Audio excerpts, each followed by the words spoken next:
Russian President Vladimir Putin has announced what he called a partial mobilization of the country's reserve forces to join the war in Ukraine. He said 300,000 extra personnel, for now, will be required to protect the country's sovereignty and integrity. It comes in anticipation that 4 regions of Ukraine will be annexed into Russia by the end of next week. But none of those regions are fully under control of Russian forces, and the Kremlin believes greater strength is required. Stuart Smith reports from Moscow. In an address to the nation, the President and Defence Minister laid out the details of what will be Russia's first mobilisation since the end of World War II.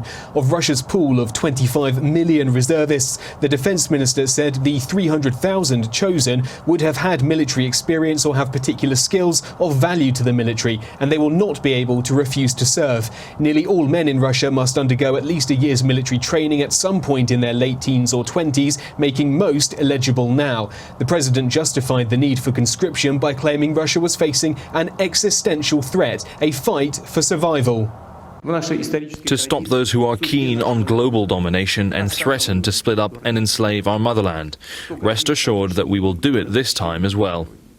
He said he believes the goal of the West is to weaken, divide and destroy Russia. He blamed the West for the disintegration of the Soviet Union, Russia's war in the Caucasus and for the change of power in Ukraine in 2014. All of that, he said, justified Russia's actions. He also made clear that Russia was willing to use all methods, including its nuclear arsenal, to protect its territory, which will include the regions of Ukraine that Russia is annexing over the next 2 weeks. Our country also has various means of destruction, and some components even more advanced than those of NATO countries. And in case of a threat to the territorial integrity of our country, we will certainly make use of all the means at our disposal to protect Russia and our people. It's not a bluff. On Tuesday, legislation was hurried through Parliament, increasing prison time for insubordination, crimes committed during mobilisation, and for surrendering. By Wednesday afternoon, Russian airlines reported flights to visa-free countries were fully booked as people flee potential conscription. Protests, now illegal, have been arranged for this evening. Stuart Smith, Moscow. Well, the European Union says President Vladimir Putin's announcement of a partial mobilization is proof that Russia is not interested in peace more than 6 months into the war in Ukraine. EU leaders have also slammed plans to host referendums in several Russian-occupied areas of Ukraine. SABC News correspondent Rosie Burchard brings us up to speed from Brussels.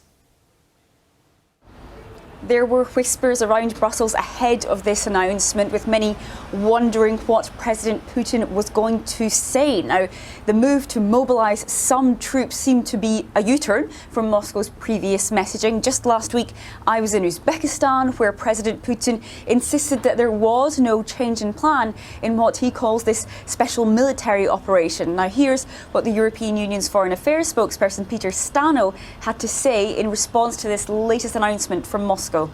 This is a clear signal also to the entire international community, especially during this crucial week in the General Assembly of the United Nations in New York. This is a clear signal to them that he is only interested in further advancing and continuing his destructive war, which had already so many bad consequences worldwide, not only for Ukraine in terms of so many atrocities committed, but it has negative consequences for every country in the world. Because it's fueling the food crisis, the energy crisis. Romania's president says Moscow's escalating its war with this announcement. The Czech Prime Minister, meanwhile, says it shows Russia is the sole aggressor here. The EU as a whole was quick to condemn plans to hold referendums on joining Russia in some occupied parts of Ukraine. The bloc's foreign policy chief, Josep Borrell, says these would be a sham, illegal and would never be recognised. Rosie Burchard, SABC News, Brussels.